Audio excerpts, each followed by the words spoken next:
야, 이 솔직히 검사님, 만약에 검사님이라면 이 정도 정황이면 굉장히 확신을 주는 정황 아닌가요? 검사 그만둔 지는 오래됐고. 그러니까 타이밍이 기가 막히죠. 표정 좀 풀어. 이 검사놈들이 가장 나쁜 게 뭐냐면 지들이 사법 시스템을 다 붕괴시켜놓고 그렇죠. 그 붕괴시킨 것을 지적을 하면 지적하는 사람에게 다시 또 죄를 뒤집어 씌워버립니다. 사이다 헤드라인. 자, 그러면 준비된 내용 한번 들어가 보겠습니다. 예. 조이대는 조이대의 난을 일으켜서 대선에 개입하려고 했습니다. 네. 그 이유가 참 궁금했어요. 이자는 도대체 왜 이런 무리한 짓을 했을까? 네네. 참으로 그 이유가 궁금하던 참에 조이대가 한덕수, 정상명, 김충식과 만나서 이재명 재판에 대해서 이야기를 했다라는 내용이 담긴 녹취가 공개가 되지 않았습니까? 근데 이 이야기는 이제 5월에 나왔던 이야기인데 그때만 해도 조이대가 그 어떠한 입장도 내지 않았습니다. 네. 그런데 어제 오후 조희대가 나 출근길에 입장 내겠다라고 예고를 했어요. 네. 그런데 그 예고와는 달리 출근하기 전 짧은 입장문을 냈습니다. 그리고 출근길에는 뭐 특별한 입장을 내지 않았는데요. 일단 출근 전 어떤 입장을 했는지 입장문 살펴볼까요? 퇴근입니다. 퇴근. 나 내가 뭐 잘못 알고 있네. 퇴근. 출근해도 뭐 한 줄 알았어. 출퇴근이 마지막이야. 더 이상 출근하지도 말고 퇴근하지 마. 정정하겠습니다. 퇴근입니다. 퇴근. 퇴근입니다. 네. 퇴근 전 입장문을 발표했는데요. 사퇴해! 출근이야 지금. 퇴근이 지금 가당키나 해. 하여튼 뭐 자기가 잘못하면 큰 소리 붙었네. 하지 마. 퇴근이에요, 퇴근. 네. 자, 입장문을 냈는데 뭐 나름대로 고민을 많이 했습니다. 대통령 공직선거법 사건 처리와 관련해 한덕수 총리와는 물론이고 외부의 누구와도 논의한 바가 전혀 없으며 거론된 나머지 사람들과도 제기되고 있는 의혹과 같은 대화 또는 만남을 가진 적이 없음을 명백히 밝힌다. 야, 이거 참 입장이 모호합니다. 만남 자체가 없었다는 건지, 아니, 뭐라는 거야? 아니면 이재명 재판과 관련해서 이야기를 나누는 만남이 없었다는 건지, 그렇죠. 참으로 입장이 모호합니다. 네. 그래서 조이대한테 물어보고 싶은 부분이 굉장히 많잖아요. 그렇죠. 만남 자체가 없었던 건지, 만나기는 만났던 건지, 네. 아니면 그거 다 떠나서 도대체 왜 그렇게 무리하게 전원합의체 재판을 진행을 했는지 이런 게 궁금하단 말이죠. 그럼 궁금한 게 많죠. 네, 이런 궁금증에 대해서 누가 물어볼까봐 두려웠던 것인지 예고와는 달리 퇴근길에서는 특별한 입장을 내지 않았는데요. 퇴근길 함께 보시죠. 대법원장님, 민주당에서 한덕수 전 총리님과 만난다는 정치 증거 있었는데 입장 있으신가요? 정치권에서 사퇴하고 나오고 있는데 어떤 입장 있습니까? 사법부가 정치적 중립성 이렇다는 평가에 대해서는 어떻게 보고 계신가요? 이 조이대의 입장에 대해서 어떻게 보셨는지 궁금합니다.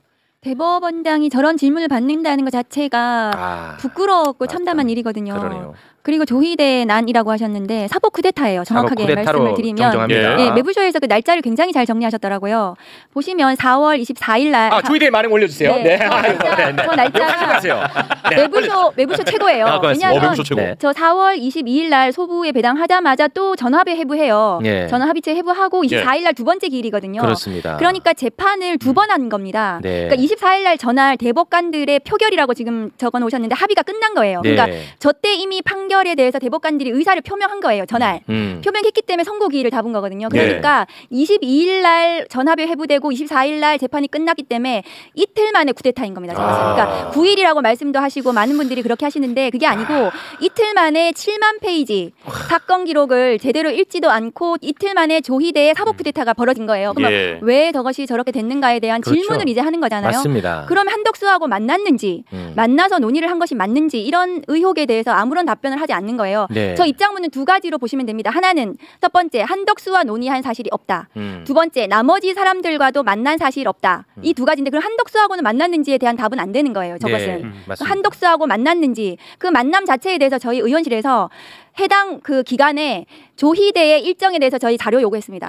전부 다 달라. 차량 운행 일지부터 시작해서 저희가 사사치 뒤져서 식당이 나오면 그 식당에 찾아가서 저희가 그 조희대가 누구랑 만나고 무슨 밥을 먹었는지 저희가 찾아낼 생각입니다. 대법원이 자료를 로그 기록은 안 내놨지만 조희대의 저 일정에 대해서는 내놔야 될 겁니다. 그래서 법사위에서 이 부분을 정확하게 저희가 파헤치겠습니다. 그거는 거부할 수가 없어요? 거부할 수 없죠. 법사위에서 의원이 자료를 요구하는 거고요.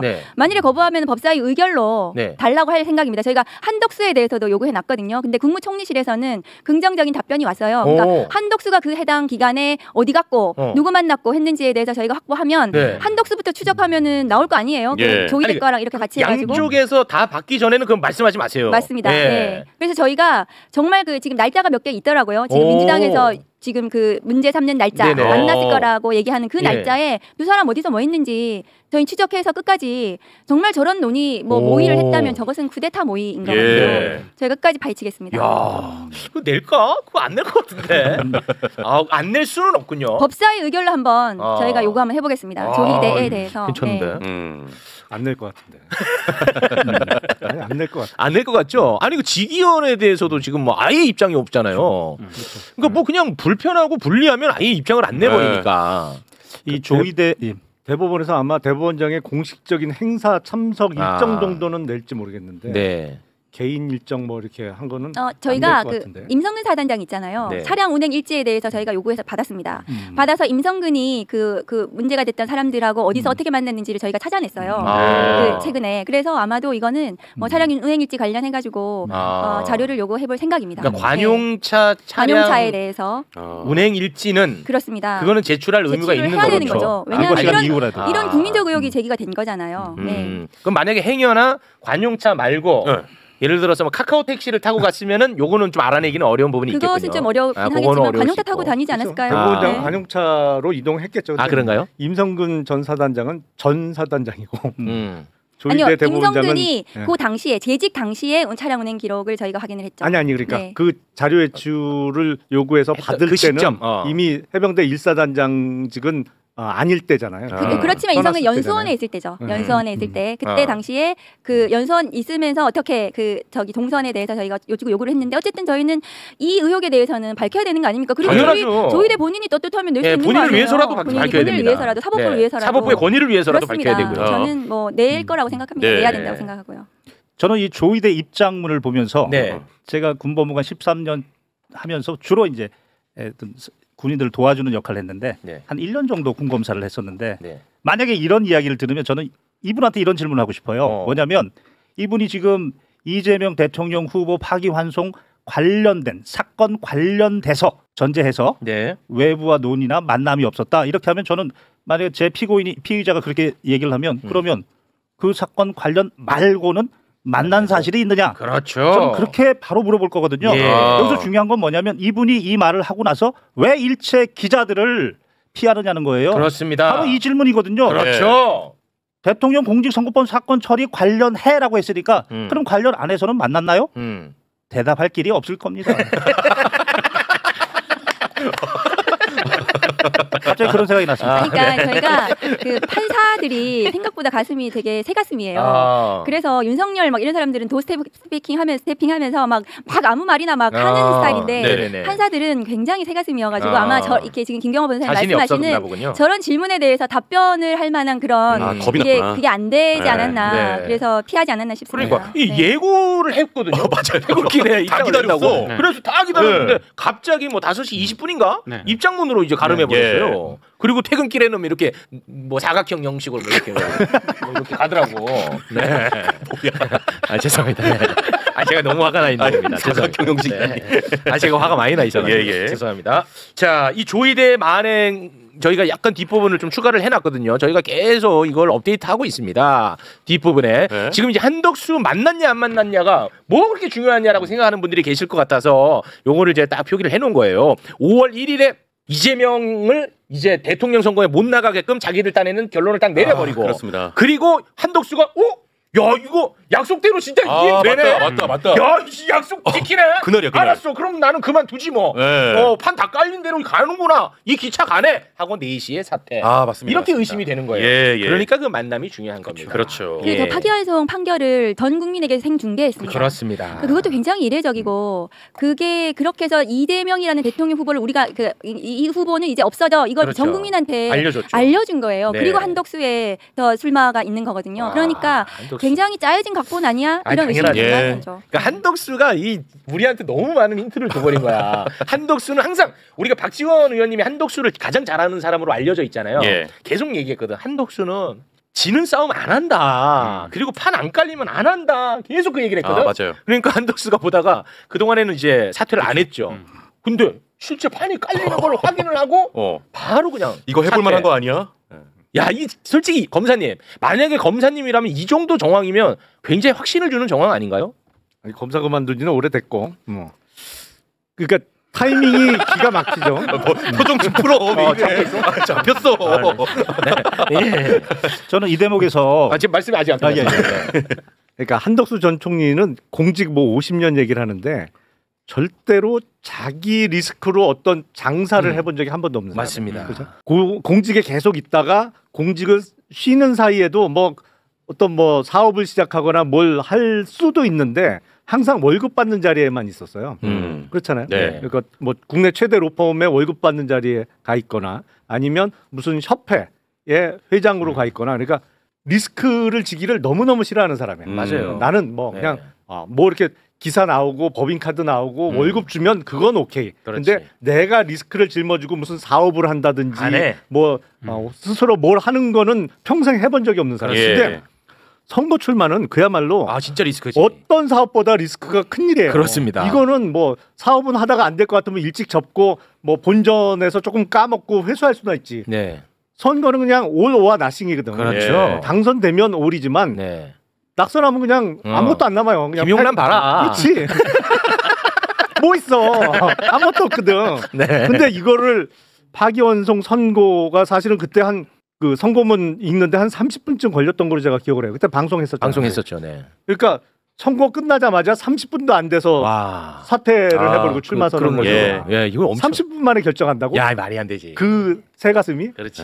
이상하게 이상해요. 그래서 저희가 법사위에서 제가 조희대가 한덕수의 대선 위원장이다, 선거 그 운동 위원장이다 그렇게 표현도 했어요. 왜냐하면은 그렇게 조희대가 해줘가지고 한덕수가 사퇴하고 출마하게 판을 깔아준 거 아닙니까? 그렇습니다.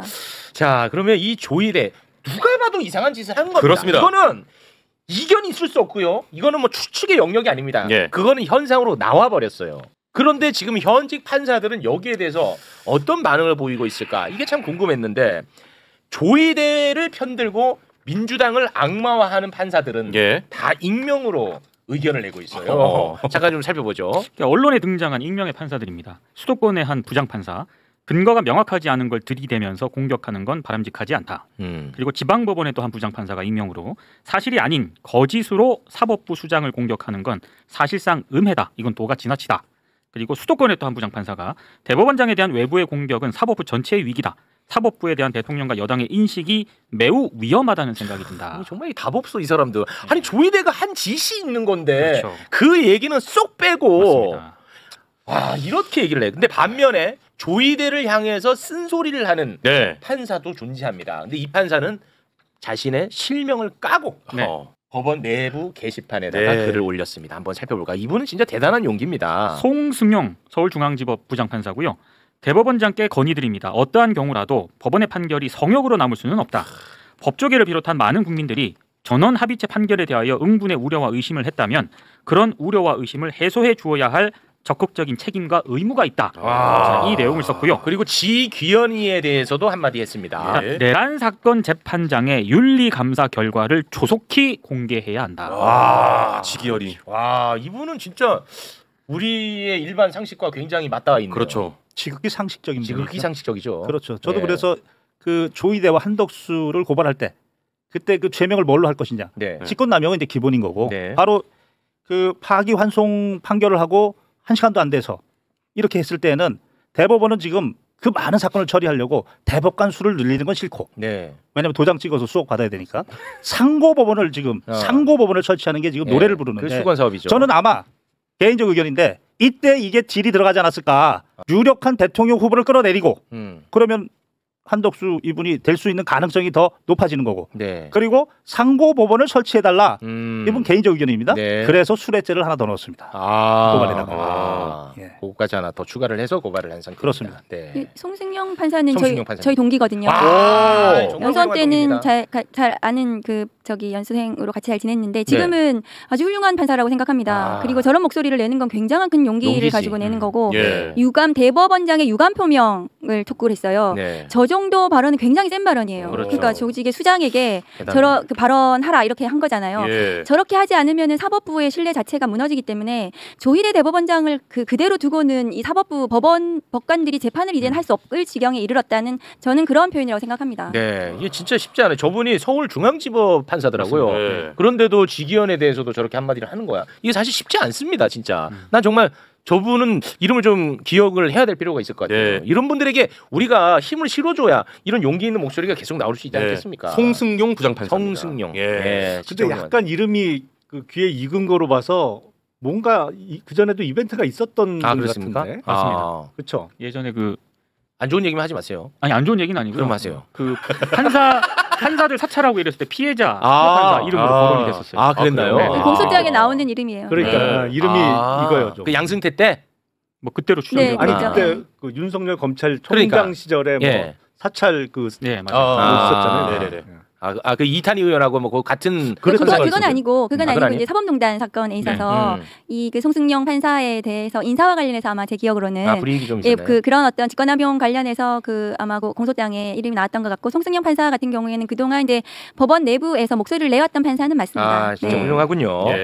지금 이렇게 지금 사법부가 자정작용이 일어날 가능성은 없다고 봐야 되잖아. 잃어버렸어요. 그리고 지금 사법부의 내란은 진행 중인 게 직위원에 대해서 아무런 조치를 하지 않잖아요. 그게 핵심이에요. 그러니까 조희대 대법원장의 사법 쿠데타도 문제였지만 직위원 판사의 구속 취소 결정 그것으로 국민들을 충격에 빠뜨렸는데도 불구하고 아직도 아무런 조치를 하지 않고 오늘은 막 법원이 부랴부랴 뭐 법관을 뭐 재판부에 판사를 더 넣는다는 등 뭐 중계를 준비한다는 등 이러고 있는데 직위원 판사에 대해서 조치해야 됩니다. 해야지. 그래야 국민들이 이 사법부에 대한 분노가 조금은 좀 잦아들 수 있지. 그렇습니다. 지금 저런 거 하지 않고 계속해서 뭐 변명으로 일관하고 그리고 이 내란 재판을 이런 식으로 한다면 그것은 저는 조희대 사태로 이어져야 된다고 생각합니다. 그렇습니다. 자, 그래서 지금 이제 신뢰가 완전 바닥에 떨어져 있기 때문에 특히 그 내란 재판과 관련해서는 신뢰가 바닥이거든요. 그렇죠. 이제 그러다 보니까 내란 전담 재판부를 만들어야 된다라는 목소리가 나오고 있는데 어제도 저희가 보여드렸습니다만 민주당이 제안하는 안이 있어요.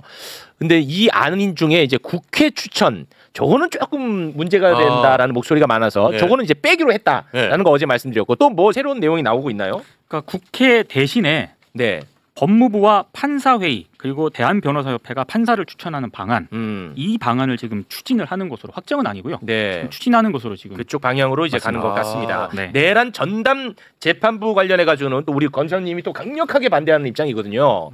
그리고 두 분은 어떤 생각 갖고 있는지 잘 모르겠습니다. 우리 박은정 의원님은 또 저는 그 내란 특별법 전담 재판부 만드는 법안에 제가 공동 발의했기 때문에 박찬대 의원님이 당시 지금 법사위에 올라가 있는 안 지금 거죠? 법사위에 와 있습니다.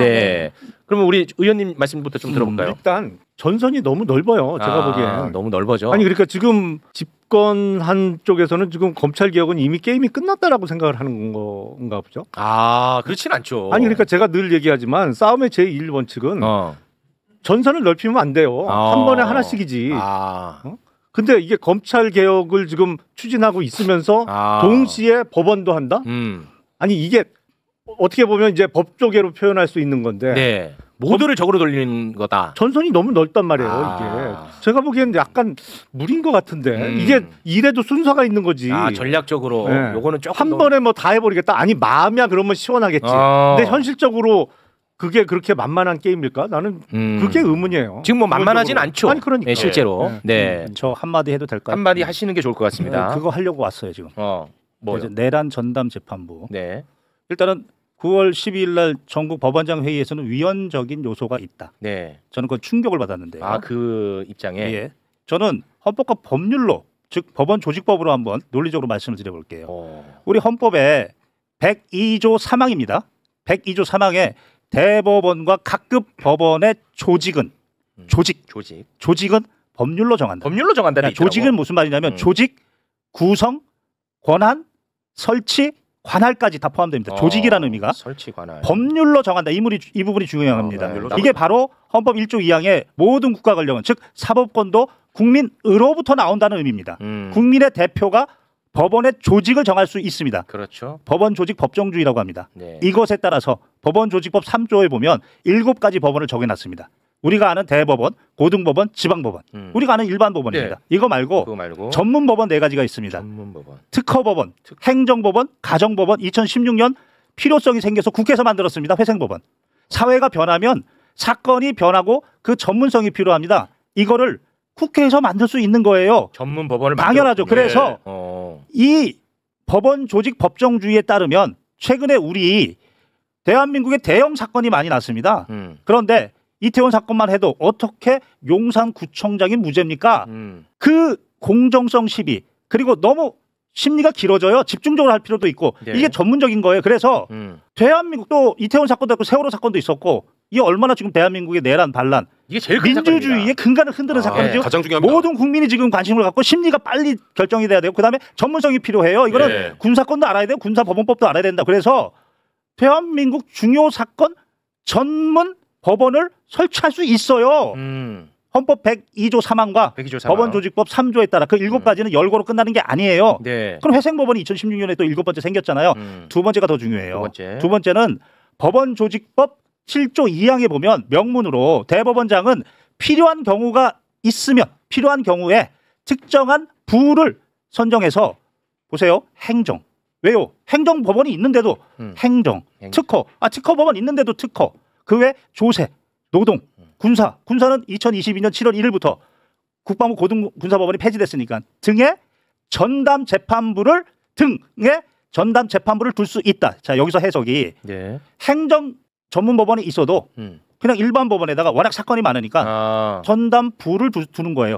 대법원장이 자기 명령으로 특허도 마찬가지예요. 예. 여기서 중요한 건 등이에요. 등. 법원조직법의 등은 법률의 등이에요.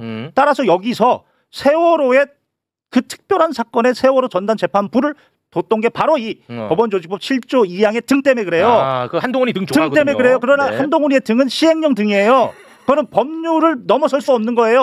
그건 위헌 위법이고 그건 위헌 위법이야. 여기는 국민이 아예 등을 만들어줬어요. 법률에 들어가 있어. 대법원장 네가 판단하기에 이렇게 중요한 사건이 있고 지기현이가 지금 형사소송법 66조에 시간에 관계 없이라고 했는데 시간으로 했으니까 네. 대법원 우리 헌법의 109조에 공개하라고 했는데 비공개하고 있으니까 그렇지. 이런 재판할 때에는 그 전담 재판부를 둘 수 있다라고 해서 국민들은 요구하고 있는 거예요. 그렇습니다. 선출직은 선거를 통해서 책임으로 그냥 바로 응징을 하죠. 그렇죠. 임명직은 뭐냐면 신뢰예요. 신뢰가 떨어지면 임명직은 다 집으로 가야 되는 거예요. 지금 신뢰가 이렇게 떨어졌는데 맞아. 아직도 버텨요? 그리고 국민은 법원조직법 7조 2항의 등을 만들어서 지금 빨리 할 수 있도록 해놨는데 직무유기예요. 직무유기.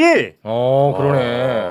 그런데 이게 무슨 위헌이고 이게 무슨 저는 한심해요. 오히려 국회에서 나서기 전에 조희대가 먼저 했어야 될 일이다. 직무유기라니까요. 자식이 진짜. 아니, 지금이라도 조희대 대법원장이 네.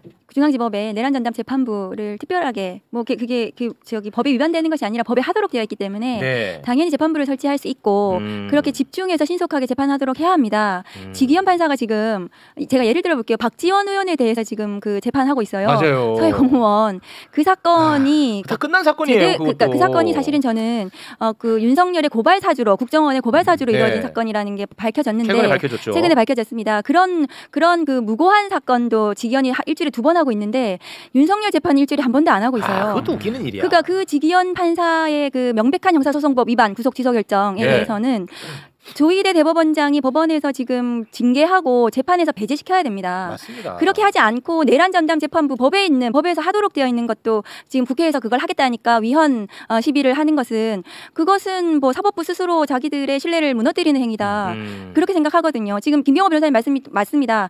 지금이라도 법원이 이 내란 재판 또 앞으로 이제 김건희 재판 국정농단 재판이 있을 거잖아요. 네. 집중해서 신속하게 재판할 수 있도록 법원이 스스로 나서야 돼요. 사법부 신뢰를 그렇게 스스로 회복해야 합니다. 그러면 우리 김용남 검사님 이거 어떻습니까? 정치권에서는 이러한 목소리를 내면서 가장 좋은 그림은 법률로서 하는 것보다 내란 전담 재판 관련해서 법률로서 하는 것보다 조희대가 직접 만드는 것 이것이 가장 그림이 좋은 방향이겠죠.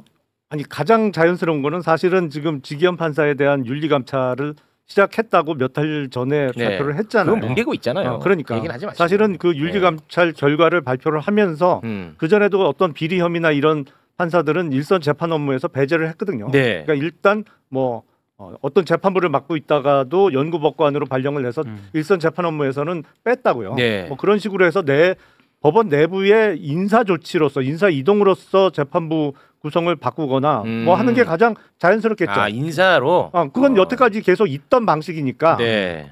예를 들어서 어떤 이 내란 사건에 대한 1심 선고 결과가 나왔을 때 반대 쪽에서는 또 그런 얘기 할 거 아니야. 이거 뭐 재판부 억지로 바꿔갖고 짜고 치는 거다. 아니 근데 그거는 어떤 국회에서 재판부를 이렇게 구성하도록 요중에 뭐 재판부를 구성하도록 추천하는 방식이 아니고 대법원장의 인사권의 행사로 통상 있던 지금까지 존재하던 방식으로 재판부가 구성된 거니까 네. 그런 시비에서 조금 더 자유로울 수가 있겠죠. 네. 그런 방식이 가장 좋을 텐데. 근데 그거 안 해. 그럼 어떻게 하냐는 거야. 안 하잖아 실제로. 안 하니까 이제 깝깝한 거지.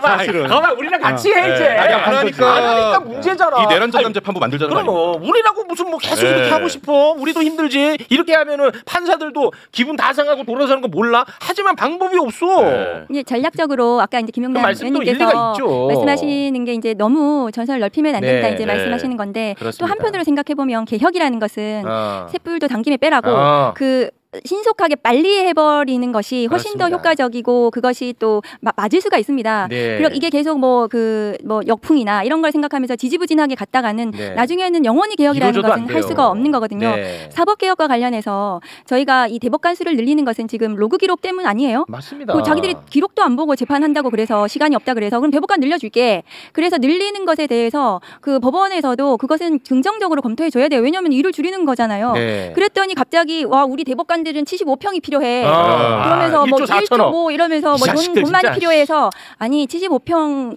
가지고 뭐 그 안에서 뭐 하는지 모르겠어요. 75평을 대법관들이. 그래서 저는 그러면 대법관들이 장관급입니다. 장관급이 지금 14명이 있는 건데 왜 장관급이 왜 필요합니까? 다 그냥 낮춰가지고 그 30명이든 20 몇 명이든 낮춰서 그냥 여러 명으로 늘리면 되는 거예요. 네. 대법관들에 대해서. 맞습니다. 그러니까 대법관 증언 문제에 대해서는 저는 국민적 공감대가 있다. 네. 대법원의 재판을 국민 누구나 제대로 받을 권리가 있는 거 아닙니까? 그렇습니다. 근데 내 기록을 제대로 안 보고 재판해 왔다는 거잖아요. 이게 이번에 드러났지 않습니까? 네. 그러면 대법관을 늘려가지고 기록 똑바로 보고 재판해 달라.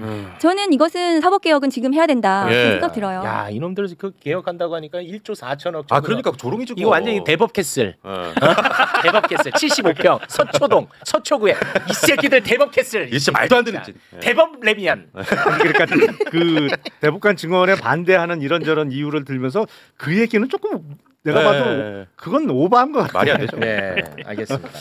근데 뭐 한 말씀만 더 드려도 될까요? 우리 검찰 얘기해야 되는데. 아니, 그러니까 검찰 넘어갈 것 같아서 예. 한 말씀만. 네. 제가 진짜로 분노하는 지점을 꼭 이야기하고 싶은 부분. 네.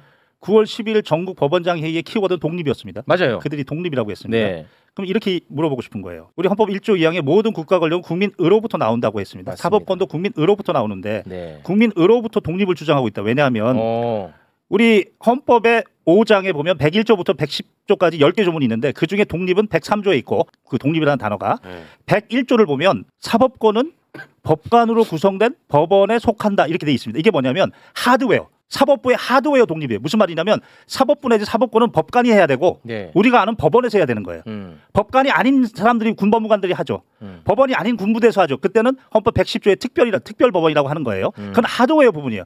지금 우리가 논의하고 있는 게 법관 아닌 사람 보고 지금 재판하라고 그래요? 지금 이 재판을? 법원 아닌 데서 지금 재판하자고 그래요? 그거 아닌데요? 자, 하드웨어 독립 부분은 전혀 문제가 없어요. 전혀 문제 없어요. 103조는 뭐냐면 법관은 헌법과 법률에 따라서 그의 양심에 따라 독립해서 심판한다. 자, 이 부분인데 조희대 대법원장 헌법과 법률에 위반해서 파기환송했죠. 네. 지기현이 헌법과 법률에 위반해서 윤석열 풀어줬죠. 지금 재판하고 있죠. 네. 가장 중요한 사법부의 가장 중요한 건 소프트웨어의 독립이고 그게 바로 헌법과 법률에 따라 바깥에서 아무리 외압이 오고 내부에서 지시가 가더라도 헌법과 법률에 따라 해야 되는데 이거를 쓰레기통에 내팽개친 인간들이 네. 무슨 독립을 이야기하는 거예요 지금. 맞습니다. 이거는 국민으로부터 사법권이 아니라 국민으로부터 독립 사법 왕국을 얘기하고 있다. 이거는 치유가 될 수가 없다. 이 인간들은 이거는 제2사법 구태타다. 네. 피도 눈물도 없다. 그렇습니다. 꼭 우리 민주시민들이 알았으면 좋겠어요. 여기서 지금 언론 지형이 기울어져 있는데 지금 기울어져 있습니다. 다 개소리입니다. 지금 이 독립이라는 단어 헌법 101조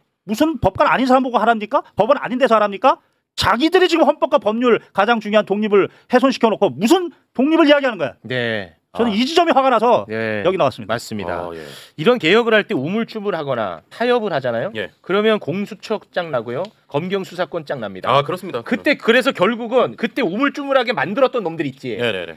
그 놈들이 또 지금 와가지고는 공수처 봐라 이렇게 힘없고 이거 왜 만들어 이따 얘기한다니까. 맞아요. 우물쭈물하면서 양보를 해갖고 공수처가 이렇게 힘이 없어진 겁니다. 맞아. 검경수사권 조정도 걔네들이 반대했던 애들 때문에 그 양보하고 타협하면서 이 사달이 났어요. 그랬는데 이제 와갖고 너네 그때도 검찰개혁 실패했던 애들이잖아. 또 조롱하는 애들이 똑같은 애들이라고 임마. 걔네가 똑같은 애들이야. 맞아.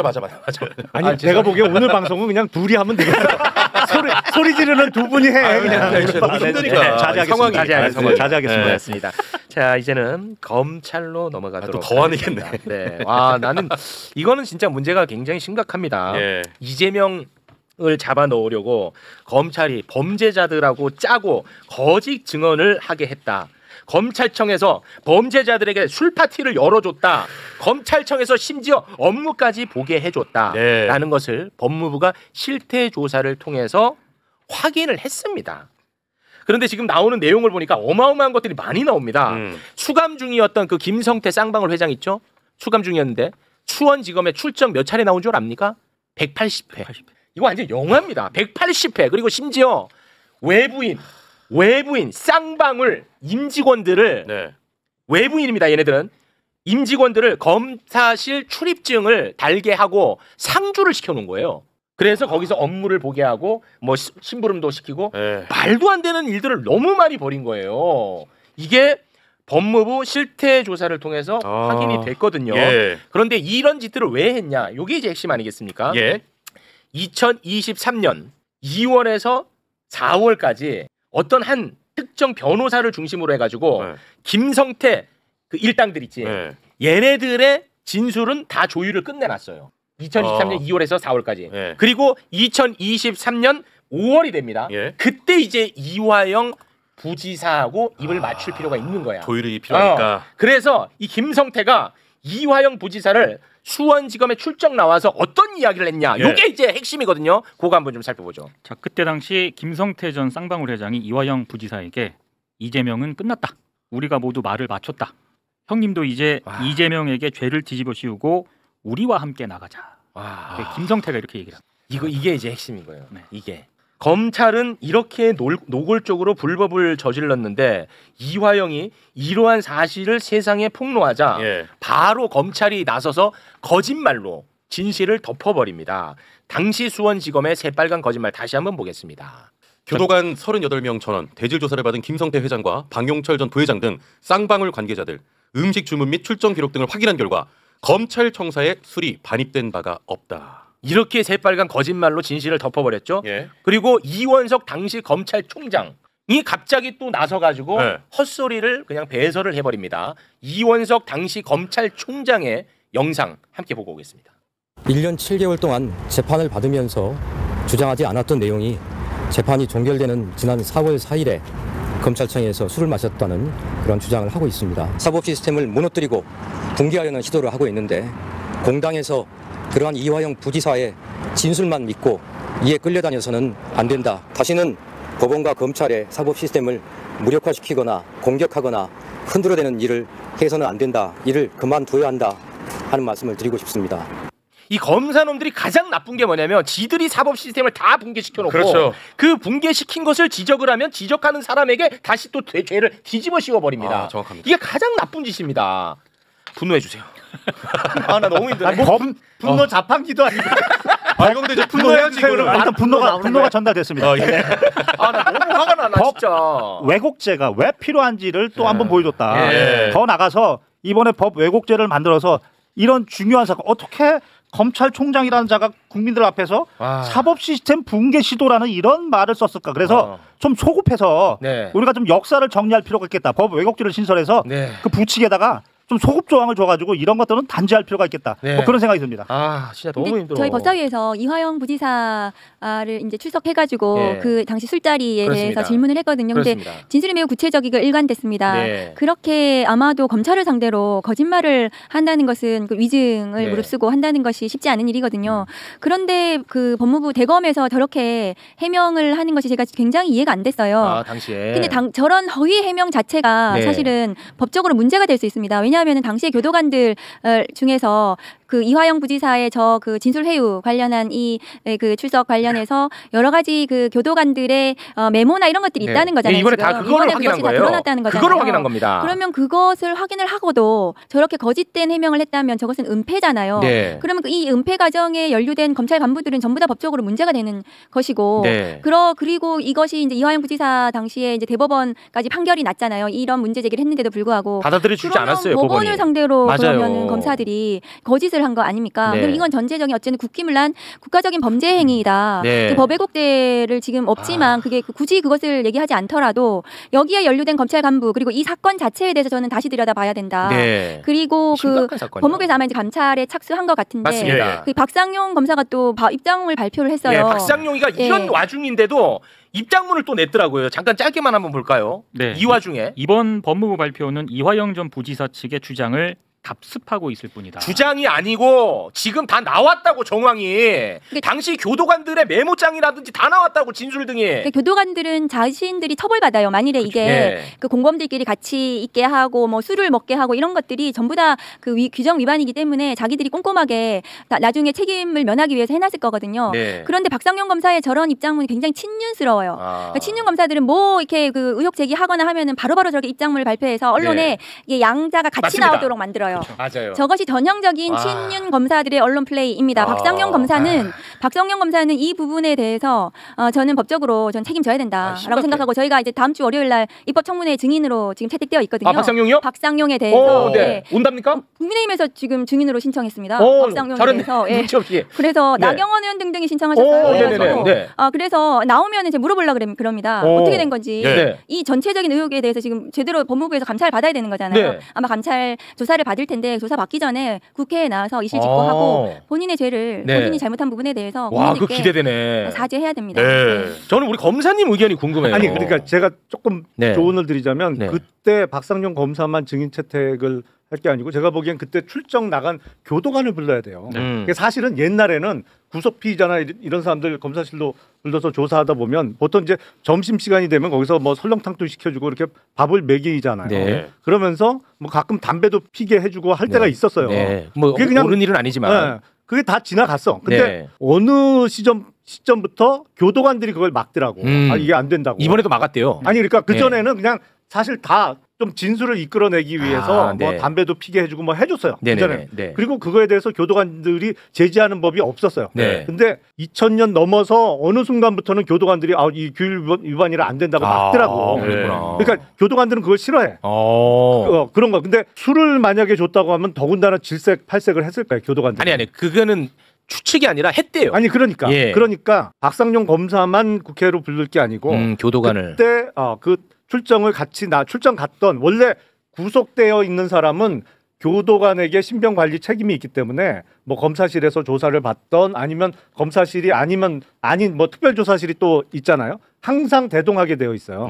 그 교도관에게 그 책임이 있거든. 그래서 만약에 둘 사이를 떨어뜨려 놓으려고 했더라도 교도관들이 반대하고 반발했을 거예요. 네. 그러니까 그 교도관을 같이 부르는 게 가장 효과적일 것 같은데. 맞는 말씀이신데 교도관에 대해서는 아마 법무부에서 이제 감찰로 전체적인 실체가 규명이 될 것이고요. 9월 22일 날 이제 저희가 하는 청문회는 관본권 이제 띠지 그 관련 청문회에 국민의힘 측에서 박상용 검사를 신청을 해서 아니 그러니까 국힘 쪽에서 뭐 했으니까 부르는 김에 같이 불러요. 그래서 아마도 이제 박상용 검사에 대해서는 뭐 국회 이제 개혁입법 관련해서 국민의힘 측에서 얘기를 하려고 했던 것 같은데 지금 이게 드러났으니까 그 박상용에 대해서는 아주 잘 됐죠. 저희 입장에서는. 네.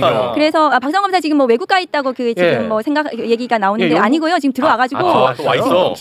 국내에서 지금 재직 중에 있습니다. 그래서 나와가지고 이 이화영 부지사의 술자리 연어 술 파티 이거는 저는 특수부 검사들이 그 특수부 검사들 그때 제가 검찰 재직 중에 얘기 들어보면 매일 하는 게 수용자 불러다가 이거 뭐 이렇게 하는 거예요. 계속 매일매일 불러가지고 거기서 뭐 정보 얻고 한다는데 정보 얻는 게 아니라 진술 회유하고 조작하고 왜곡하고 이런 거를 계속 해왔던 그게 이제 한명숙 총리 사건 때도 그게 문제가 됐었던 거잖아요. 그래서 이번에 이거에 대해서 확실하게 저는 이화영 부지사 사건에 대해서 이 전방위적으로 모든 불법 행위를 모두 다 밝혀야 된다고 생각해요. 아니 저 검사님 저는 뭐가 화가 나냐면요. 박상용이가 이번에 한 짓을 보면은 진짜 그냥 노골적으로 했거든요. 굉장히 대놓고 그리고 음식물을 워낙 많이 시켜가지고 그 쓰레기가 엄청나게 많이 나와가지고 쓰레기 청소하시는 분들도 알 정도였다고 그냥 대놓고 한 거예요. 그렇다면 나는 이거 검찰 내부에서도 이거는 그냥 하나의 문화로 다 알고 있었을 거라고 보거든요. 이 몰래 한 게 아니야. 그런데도 이런 문제 제기만 나오면 검찰이 다 같이 들고 일어나서 상상도 할 수 없는 일이라고 그런 식으로 물타기를 하고 한 게 난 그게 괘씸해요. 그러니까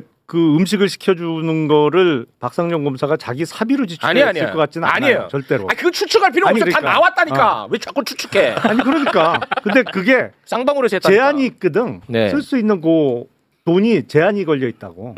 그 뭐 예를 들어서 뭐 구속 피의자 조사하다가 점심 먹여야 되니까 어디 저 신라 호텔 8선에서 시켜줄 수 있는 게 아니란 말이에요. 금액이 제한되어 있어요. 얘네들이 먹은 거는 1인분에 20만 원짜리를 시켜 먹었어요. 그러니까 그게 어떻게 그게 내부적으로 그 결제가 다 올라가는데 그게 어떻게 결제가 됐을까? 아니 쌍방울이 했다니까. 왜 자꾸 그 말씀을 이상하게 하세요? 쌍방울이 했다고. 쌍방울이 결제를 해갖고 그 돈을 더 이상하네 그건. 사갖고 왔다니까. 그건 더 이상하지. 그리고 그 연어집이 이런 걸 기사를 안 봐. 이런 것들은 검사님들은 안 보셔. 아니 그 연어집이 수원지검 앞에 있었어. 아니야. 그것도 맞고 거기도 있고 강남에 있는 횟집에서 회 세트 1인분에 10만 원짜리를 20만 원짜리를 사가지고 갔다니까. 사갖고 들고 왔다. 20만 원 1인분에. 땡이라고 해. 나는 그래서 저게 어떻게 결제가 됐지 나 그거 궁금해. 쌍방울이 했다고. 쌍방울이 냈다. 쌍방울 임직원이 외부인인데도 거기 상주에 있었다고. 아까도 다 얘기했는데 아까 얘기 들었지. 들었어요? 흥분하지 마시고요. 흥분하지 마시고. 참고로 좀 흥분 좀 가라앉히세요. 죄송합니다. 띠지 고발. 띠지까지 갑니까? 띠지 고발. 그거 제가 했습니다. 그것도 고발하셨어요? 화가 나서. 지금 박상용도 고발할까 지금 고민 중입니다. 이 자리에 앉아서 지금 이제 화가 나. 아시죠? 이거는 왜 안 하셨어? 아니 근데 박상용 검사 이원석까지 같이 세트로. 박상용 검사 말고요. 그때 수사기소를 맡았던 또 다른 검사가 있습니다. 이게 서현욱 검사라고. 서현욱 검사 같은 경우에는 지금 법무부가 실태 조사했잖아요. 그렇습니다. 이게 언론에 보도가 됐잖아요. 이거 외부로 유출이 됐다. 그래서 언론에 어떻게 입장이 나왔냐면 대검 감찰부에 이 법무부를 공무상 비밀 누설 혐의에 대해서 감찰을 요청하겠다고. 그러니까 이런 식으로 꼭 독재 폭행처럼 이렇게 프레임 전환시켜가지고 이렇게 한다고 늘 이래. 근데 이제 그 친윤 검사들이 전형적으로 하는 방식인데 그가 옛날에 하던 방식대로 그대로 하는데 그 정신을 차려야 돼요. 이제 검찰은 옛날처럼 해가지고는 국민들을 설득을 하지 못해요. 옛날에 국민들은 윤석열 한동훈이 그 제시하는 정의에 이것이 정의다 하면 국민들이 따라갔어요. 그 윤석열 한동훈식 그 특수 검사들의 그 수사에 대해서 열광하고 그게 마치 맞는 것처럼 정의로운 것처럼 했다가 나중에 그게 무죄가 나더라도 아무도 책임지지 않는 이 특수부의 이 정치 검찰의 행태 그거 전형적으로 지금 보여주는 거거든요. 그래서 그것을 뒤집히지 못하고 국민들은 다 알고 있어요. 또 저러는구나. 그래서 이 법무부 감찰로 확실하게 모든 전모가 드러날 거라고 생각을 해요. 그리고 박상용 검사 고발하신다고 하셨는데 아마 감찰해가지고 비위가 드러나서 그것이 범죄 혐의가 인정이 되면은 당연히 내부적으로 수사할 수 있도록 수사 의뢰, 공수처 수사 의뢰라든가 이런 것들이 진행이 가능하기 때문에 법무부에서 빨리 진행을 해줬으면 좋겠습니다. 저는. 알겠습니다. 정성 호랑이님 정말 너무 존경합니다. 한때 그렇게 욕하더만 입장이 바뀌었어요. 정성 호랑님, 저는 단 한 번도 우리 정성 호랑이님에 대한 존경심이 흔들린 적이 없습니다. 저는 지금 집에서 동상 제작 중입니다. 정성 호랑이님. 고맙습니다. 한학자. 권성동이가 이제 구속되자마자 특검과 협의도 없이 갑자기 특검에 출석을 했죠. 출석을 해서 한학자 총재가 무슨 얘기를 했을까 참 궁금했어요. 그런데 한학자 총재가 특검에 가서 참 특이합니다. 특검에서 진술을 한 게 아니라 설교를 했어요. 거기서 설교도 했어? 설교를 했습니다. 한번 좀 볼까요? 제 가르침을 받는 후보가 대통령에 당선되어야 합니다. 저 정교일치. 거기 가서도 저기서 저 얘기를 계속했다는 거야. 이 얘기를. 참 재밌는 분이야. 한학자. 이거 어떻게 보고 계시는지 우리 신인규 변호사님 어서 오십시오. 네, 안녕하세요. 네. 팔보다 마음이 더 하얀 남자 신입니다. 팔보다 마음. 광고를 받기 때문에. 아, 그렇습니까? 네. 이 한학자 여기서 예. 설교를 했답니다. 설교. 정교일치. 아니 근데 뭐 한학자 총재 이제 영장이 검찰에서 이제 특검에서 청구를 했기 청구가 때문에 됐어요. 이제 뭐 조만간 이제 멀지 않게 네. 이제 그 수감이 저는 될 걸로 보고요. 네. 이제 뭐 지금까지 본인의 종교를 이용해서 여러 가지 부정, 부패 또 온갖 범죄들을 지금 저질렀다는 의혹의 한 복판이 있기 때문에 그렇습니다. 이제는 뭐 꼬리 자르기 이런 거 통하지 않고 네. 아마 본인의 그 범죄에 대한 응분의 책임을 네. 물어야 되지 않을까. 그렇습니다. 생각합니다. 한학자 총재에 대해서 특검이 구속영장을 청구했는데요. 네. 지금 나오는 내용을 보면 새롭게 이제 추가적으로 나오는 걸 보면 영장 청구를 안 할 수 없는 상황입니다. 통일교가요. 한학자 총재의 지시로 대선 전에는 윤석열 측에 대선 자금을 보냈고 한학자의 지시로 그렇죠. 대선 자금을 보냈고 그리고 윤석열이 당선되고 나서는 한학자의 지시로 선물을 보낸 정황이 담긴 문자가 JTBC를 통해서 공개가 됐거든요. 이걸 보면은 영장 청구 안 할 수 없습니다. 하나하나 살펴볼까요? 자, 이모 씨 통일교 당시 재정국장이었고요. 구속된 지금 윤영호 전 통일교 세계본부장의 부인입니다. 이 이모 씨가 정원주 통일교 한학자 총재 비서실장 역시 같이 한학자랑 이번에 구속영장 청구가 됐습니다. 네. 뭐라고 뭐 문자를 보내냐면 참 어머님 한학자 총재가 보수를 선택을 했었다. 윤영호는 해당 사명을 비밀리에 수행했었다. 참 어머님. 네. 그리고 당시 선거를 앞두고 한학자 총재가 금전적인 지원을 했었다. 자, 여기 이제 핵심입니다. 한학자 총재가 돼 있죠. 그렇죠. 금전적 지원을 했다. 네. 자, 여러분 이게 좀 헷갈릴까봐 미리 말씀을 드립니다만 지금 현재 특검은요. 이 금전적 지원의 금전은 권성동이가 받은 1억 그리고 권성동이가 받은 쇼핑백에 들어있는 그 돈과는 별개의 돈으로 특검은 파악을 하고 있습니다. 그렇죠. 별개입니다. 그게 그렇죠. 뭐 1억이나 아니면 쇼핑백에 담아서 들고 나올 수 있는 정도의 금액보다 훨씬 큰 금액이겠죠. 그렇겠죠. 네. 대선 때 금전적 지원을 더군다나 다른 데도 아니고 통일그룹 정도에서 했다면 이게 그 금액이 1억은 택도 없죠. 그렇습니다. 자, 그리고 당선시켰죠. 당선되고 나서는 한학자의 지시로 윤석열, 김건희 측에다가 선물을 보냈다라는 내용이 나옵니다. 자, 지금 신뢰가 쌓여가는 중이다. 당선이 쪼가고 윤석열 당선인과 독대까지 이어졌다. 이렇게 문자를 보내고요. 한학자 총재 말과 함께 선물을 전달을 했었다. 이렇게 되어 있고 또 한학자 총재가 김건희 여사에게 취임 기념 선물하길 원했었다. 요게 이제 특검은 샤넬백, 그다음에 6천만 원짜리 그 그라프였나요? 목걸이.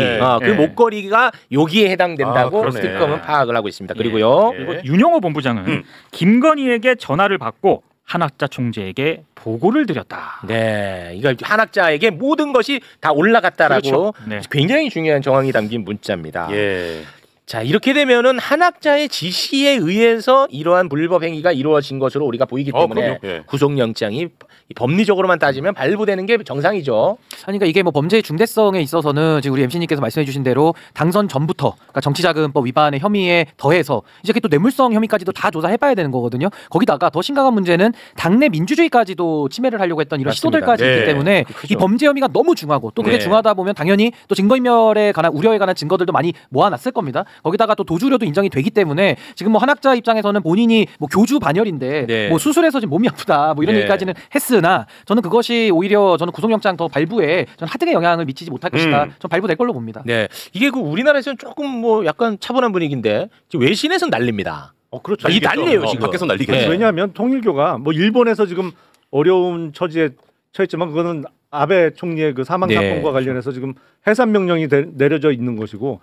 그 얼마 전에 보세요. 그 트럼프 일기 때 국무장관했던 폼페이오 전 국무부 장관이나 아니면 미국 하원 의장을 했던 킹그리치 이 사람들 메시지 내는 거 보세요. 한학자 총재에 대해서 그냥 일방적으로 옹호하는 마치 이 수사가 종교 탄압인 거로 단정하는 듯한 메시지를 그런 사람들이 내잖아요. 그 얘기는 뭐냐면 이게 영향력이 막강하다는 얘기죠. 우리뿐만 아니라 미국을 비롯한 외국에서도 왜냐하면 거기도 통일교 신도도 있고 통일교는 기본적으로 자금이 어마어마하기 때문에 그래서 한번 제가 말씀드렸나 그 폼페이오 전 국무부 장관한테 도대체 왜 그런 메시지가 나오게 된 거냐 알아봤더니 그 와싱턴 타임즈라고 와싱턴 포스트 말고 와싱턴 타임즈라고 통일교에서 하는 언론사가 있어요. 신문사. 거기서 하도 부탁을 해서 그런 메시지를 내게 됐다라는 게 폼페이오 장관 측의 해명인데 돈이 들어갔겠죠. 그렇지 맨입에 그게 됐겠냐고. 그러니까 말로만 부탁했겠냐고. 그러니까 이 외국에서 시끌시끌 계속 앞으로 할 거예요. 이 구속과 관련해서. 근데 그런다고 굴하지 말아야죠. 이건 진짜 근데 사실 이 특검이 엄청난 용기를 낸 거거든요. 그렇죠. 제가 볼 때는. 그렇지. 이 진짜 우리가 힘 실어줘야 돼. 이거 진짜 엄청난 용기 낸 겁니다. 이거 진짜 엄청난 일을 해낸 건데 이상하게 지금 우리나라에서는 약간 좀 차분해. 여기에 대해서 이게 그리고 얼마나 대단한 일을 한 건지 지금 이게 조금 전달이 안 되고 있는 것 같아요. 맞아요. 보도도 많지 않고. 아니 봐봐 한학자의 지금 그 변호인단 보면은 검찰총장들이 다 들어가 있잖아요. 그렇죠. 그야말로 호화 변호인단이고 변호인단이 문제가 아니라니까. 그 이상. 미국에서 움직이는 거 봐요. 그러니까. 야, 근데 이거 반드시 영장이 발부가 돼야 됩니다. 그렇죠. 만약에 영장 발부 안 되면 저는 사법부에도 교인이 있는 것으로 간주하겠습니다. 아니 근데 제가 그런 말씀 몇 번 드렸잖아요. 해본 수사 중에 종교단체 수사가 제일 어려워요. 말씀하셨죠. 이게 뭐 백이면 백, 무슨 협박이면 협박 다 들어온다 그랬는데 통일교보다 훨씬 교세가 작은 종교 집단이었는데도 실제로 교인이 있더라고. 그보다 훨씬 교세가 적은데도 실제로 교인이 있어요. 검찰에도 있고 다른 공직사에도 있더라고. 그러니까 통일교 정도면은 없다고 단정하기 어렵죠. 저 정도는 않을 거예요. 그러니까 저는 지금 대한민국이 되게 중요한 기로에 서 있다고 보는 게 여기서 통일교 수사가 막히잖아요. 그럼 대한민국은 영원히 희망이 없는 나라로 잘 나갑니다. 그러니까 앞으로 이걸 종교 탄압이라고 얘기 자꾸 하는데 무슨 예배 보는 걸 가서 못 보게 하는 게 아니라 맞습니다. 이걸 종교 탄압이라고 하면요. 그럼 모든 국민들이 다 무슨 종교인 되죠. 그럼 범죄 수사를 방어할 수 있는 면허증을 얻는 거 아닙니까? 그러니까 이거는 말 같지도 않은 소리이기 때문에 저는 특검이 이번에 강도 높게 수사를 잘 하고 법원도 영장 발부해서 이 부분은 뿌리를 뽑아야 된다. 이게 진짜 중요한 게 한학자 총재 구속영장이 만약에 기각이 되잖아요. 근데 지금 순직해병 특검팀에서 또 계속 출석하라고 요구하고 있는 사람 가운데 하나가 김장환. 걔 안 나오고 있잖아요. 안 나오고 있거든요. 근데 만약에 이제 한학자에서 막히지 않습니까? 그럼 다 막히네. 그러면 이제 순직해병 특검팀도 상당히 영향을 받게 돼요. 골치 아프다니까. 굉장히 중요합니다. 진짜 중요합니다. 여러분 꼭 좀 관심 가져주시고 응원해 주시기 바라겠습니다. 꼭 좀 부탁드립니다. 제가 이 통일교 이슈만 다루면 우리 내부에서도 조금 표정이 안 좋은 것 같은 게 보이는 것 같기도 하고. 뭐야 표정 한번 보자. 뭐야 여기 있어? 제가 편견일 수가 있는데 제가 항상 의심을 하시고 의심합니다. 저는 항상 의심합니다. 고개 속이는 분이 좀 있네. 저는 의심하지 마세요. 활짝 웃고 있잖아요. 확실하죠. 활짝 웃고 있지 않습니까? 항상 올 때마다 느끼는 거지만 매블쇼 팀은 참 팀워크 훌륭해. 자, 통일교 이슈는 이 정도로 정리하고요. 자, 이번에는 우리 김용남 검사님이 아끼는 검사 후배 이야기를 해보겠습니다. 검사 출신 김상민. 김상민. 아주 의문스러운 점이 많은 인물이죠. 김건희가 김상민의 공천을 챙겼고 실패하자 국정원 법률특보로 임명을 했습니다. 그리고 이재명 대표 테러와 관련해서 테러가 아니라는 보고서를 작성을 했고 코인왕 존버킴에게 차량을 제공받았습니다. 이상한 점이 한두 가지가 아닌 굉장히 의문스러운 인물입니다. 김상민. 근데 이런 김상민 결국은 구속이 됐습니다. 김건희에게 1억 4천만 원짜리 그림을 건넨 혐의로 구속이 됐는데 이 1억 4천만 원짜리 그림은 김건희의 오빠에게 돈을 받아서 본인이 대신 샀다고 아직까지 주장을 하고 있거든요. 그런데 특검은 이것과 관련해서 전혀 다른 진술을 확보해 놓은 상태입니다. 그 김상민이 도박 사이트 운영자에게 받은 돈으로 그림을 샀다고 이야기를 했었다. 이렇게 진술을 했다라고 하는데 이 진술은요. 왜 김상민에게 법인카드하고 차량을 제공한 의혹을 받고 있는 코인업자 있지 않습니까? 존버킴인데? 존버킴. 또 조사를 했나 봐요. 조사를 하면서 이 얘기를 들은 거예요. 김상민이 주변에 도박 사이트를 운영하는 그 운영자들로부터 받은 돈으로 이우한 화백 그림을 샀다는 얘기를 했다.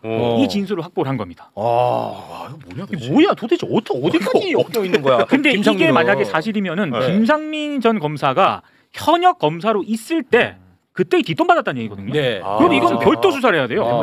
이거 좀 더 올라가요? 아니 그러니까 저 법정형의 최하한이 10년 이상이 돼요.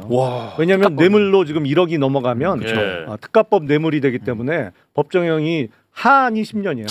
최하한이 10년이에요? 10년부터 무기까지. 특가법. 아니 뭐 변호사를 누구를 써도 아니 법정형은 그렇게 되어 있어요. 근데 물론 그게 이제 판사가 또 양형을 고려할 수는 있겠지만 아니 그래도 이제 법정형이 중요하기 때문에 깎아줘도 한계는 있는데 깎아도 이제 징역 5년이지. 거듭 감경을 하지 않는. 하한이 10년인데 왜 5년이야? 그러면 형법에 보면 이제 감경 조항이 있어요. 그래서 법정형에서 2분의 1까지는 감경이 가능해. 그런 게 다 돈이거든. 그러니까 지들 돈 벌려고 다 그렇게 만들어 놓은 거야. 그게 딱 돈이야 이놈아. 그게 메뉴판이야. 알겠지? 그게 다 돈이라고. 쟤네들끼리 법조인 쟤네들끼리 그게 다 돈이에요. 그게 상품이고. 아니 근데 이 김상민 검사는 지금 말씀하신 대로 사실 지위만 우리가 확인을 해보면 김건희의 그 범죄 패밀리의 저는 구성원 정도 된다고 봐요. 네. 결국에는 아주 지극히 챙겼기 때문에. 근데 본인이 뭐 그림 사오고 했는데 이제 주장은 더 밝혀봐야겠으나 결국 이런 도박업자나 이런 쪽으로 돈을 받았다는 본인의 뇌물이 또 성립이 되고 자기도 자기 자리를 얻기 위해서 본인도 또 뇌물을 공유한 사람이 되니까 이중적 지위, 그러니까 뇌물에 있어서는 받고 수수하고 공유한 두 개의 지위가 다 성립이 되는 겁니다. 그래서 저는 우리 최욱 MC님 너무 걱정 안 하셔도 되는 게 이분은 이제 수사만 제대로 되면 이게 쉽게 햇빛을 보긴 힘들 것 같아요. 진짜죠. 이분은. 근데 저는 솔직히 이 사람의 뇌물죄에는 크게 관심이 없어요. 과연 왜 이 사람은 코인 왕이랑 연결이 돼 있을까? 그렇지. 그것이 김건희랑 어떻게 연결돼 있을까가 저는 관심 대상입니다. 사실은. 그 크잖아 또. 그게 핵심이거든. 그게 핵심이야. 그런데 이 사람이 확실히 검사 출신답게 출석하고 나오고 할 때마다 하는 말이 이게 거의 뱀의 혀입니다. 이게 뱀의 혀예요. 예? 검사 출신답게. 아니 근데 나는 솔직히 김상민을 몰라. 또 꼬리 자르기. 아니 몰라서 이틀 전인가 검찰 일과장 출신 친구가 하나 있어요. 검찰 일과가 뭐 하는 데냐면 검사들 인사를 다루는 데야. 그러니까 그 일과장은 알겠네. 검사를 제일 많이 알 수밖에 없는 자리인데 검찰 일과장 출신 친구를 만나갖고 너 김상민 아냐 그랬더니 자기도 모르겠대. 그래서 야, 너 일과장 출신인데 어떻게 그런데도 몰라요? 어떻게 모르냐 그랬더니 자기가 일과장 할 때는 부장도 아니었고 이제 한참 밑에 이제 초임 검사쯤이었던 거지 그러니까 경력이 워낙 짧은 검사라 자기도 김상민 이름을 못 들어봤다는 거야. 진짜 미스터리네. 근데 저 어떻게 귀신같이 해갖고 김건희까지 이렇게 딱 한 몸처럼 엮였냐고. 그러니까 자기 말로는요. 그 윤석열이 총장 시절에 검찰 동향 보고를 자기가 다 했고 윤석열이 대통령으로 가고 나서도 검찰 동향 보고를 자기가 다 했다는 거예요. 그게 택도 없는 소리인데. 택도 없어요? 검찰총장을 윤석열 총장 시절에 최측근이 누구예요? 한동훈. 한동훈은 이미 그때 검사장이었어요. 이른바 그 전국의 특수부 수사를 다 지휘하는 대검의 그 검사장급에 있었단 말이에요. 반부패 수사부장. 그리고 윤석열이 대통령이 된 다음에는 또 누가 최측근이에요? 법무검찰과 관련해서는 역시 한동훈이고 그렇죠. 법무부 장관이었어 그때는. 아니 검찰 동향이 윤석열이 궁금하면 한동훈한테 물어보지 저 밑에 일선지검에 있는 김상민 검사한테 물어보겠냐고. 나올 수 있는 정보도 많지 않고. 그러니까 거기가 뭘 알아 검찰 동향에 대해서. 그래요? 택도 없는 소리 그거는. 택도 없어요? 아니 근데 예를 들면 한동훈을 잘 못 믿었을 수도 있는 거고 물론 일부 정보는 받았겠지만 그리고 김상민 검사는 말 그대로 밑바닥 정보를 또 갖다 주니까 그리고 공식 정보도 필요하고 밑바닥 정보 골목 정보를 좀 납품했을 수도 있지 않을까. 어쨌든 있고. 윤석열이 이뻐해서 그 범죄 패밀리 안에 들어간 건 맞는 것 같아요. 제가 볼 때는 그러니까 어떠한 모종의 관계성까지도 이번에 밝히는 게 특검에 가지 않는가. 아니 그거는 싶습니다. 조금 썰이 갈려요. 그 부분에 대해서는 김상민을 이뻐한 거는 김건희야. 그렇지. 아니 김건희야 이거는. 윤석열은 김상민 누군지도 몰라. 했다는 거야. 깡통. 근데 뭐 보내줘야 된다고 결국에는 국정원장 특보 보내주는 거는 대통령이 한마디를 해야 보내줘야 될 거 아니야. 네. 근데 김상민을 끔찍히 챙긴 건 김건희예요. 그거는. 왜 그렇게 끔찍하게 챙겼냐. 그게 핵심인데. 동양 보고 했다고 챙겼다고? 그건 아닌 것 같아. 좋아하는 거 갖다 주니까 챙겼겠지. 아니나 뭔데 나는 어찌됐든 간에 그 코인 쪽과 뭔가 있는 거 아닌가를 계속 의심하고 있어. 동양 보고는 동양 보고인데 코인 업계나 도박 업계의 동양 보고. 그쪽 동양 가능성이 있다. 예를 들어서 이런 거야. 동양 보고를 하는데 건희 누나 이번에 검찰에 큰 손 코인 범죄자 들어왔어. 누나 한번 연결해볼까? 동양 보고. 그렇지. 가능하잖아. 가능한데. 세탁업계 이런 거. 누나 존버킴이라고 있어. 이 새끼 장난 아니야. 존버킴인데 이름은 김씨가 아니야. 동양 보고.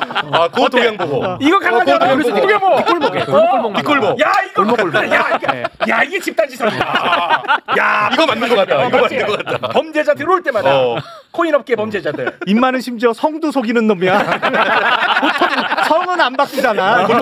잘 버티는 거지. 김치도 아닌데 존버킴이야. 같이 버티는 사람이야. 야 요거 집단 지성. 요거 괜찮네. 요거 풀어냈잖아요. 조금 실마리가 또 풀리는 것 같아요. 근데 그게 핵심은 맞는 것 같아. 존버킴 요쪽. 그쪽 아닐까 싶어요. 이거 뭐 추정입니다만. 네. 시간이 많이 흘러서 우리 또 신인규 변호사님은 지금 왔는데 또 가야 된다고 하니까 국민의힘 이슈 짧게 좀 다뤄보도록 하겠습니다. 국민의힘은 지금 완전히 지금 미쳐 돌아가고 있는 그런 상황인데요.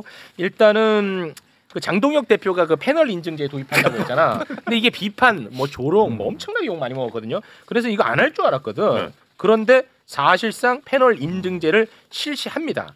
미디어 대변인이라고 하는 새로운 직책을 만들어 가지고 친윤 성향으로 5명을 임명을 해버렸어요. 한번 좀 볼까요? 이분들 그 혹시 아는 분 있으면 좀 설명 좀 해주세요. 여기 뭐 많이 알죠. 그 김기흥 당협위원장은 전 KBS 기자. 대선 캠프에 완전 친윤이야. 수행을 했던 사람이고. KBS 기자 출신. 방송 최근에도 많이 하셨던 많이 해. 그 손수조 씨는 뭐 손수조는 이제 유명하고. 박근혜 퀴즈. 예, 박근혜 퀴즈. 그 이준우 한번 같이 방송했는데 와 이거 숨 안 쉬어집니다. 신은기 변호사가 잘 아는 사람 2명 있습니다. 저기 제가 잘 아는 분 이준우 대변인인데 저분 보통 아니에요. 보통 아닙니다. A를 물어보면 늘 C를 대답합니다. 정말 제가 답답해서 내가 진행을 더 이상 못하겠다. 제가 그냥 나와버렸어요. 제가 질식할 뻔했습니다.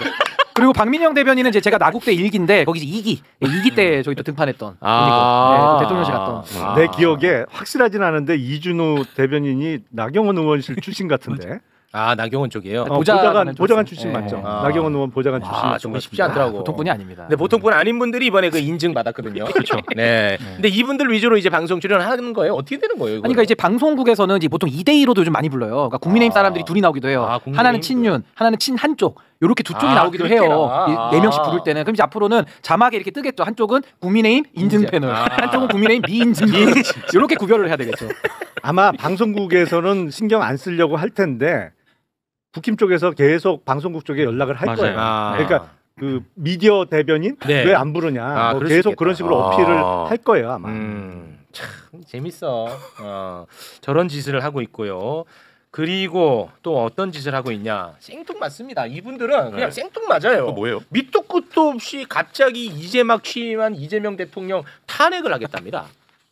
아니 진지하게.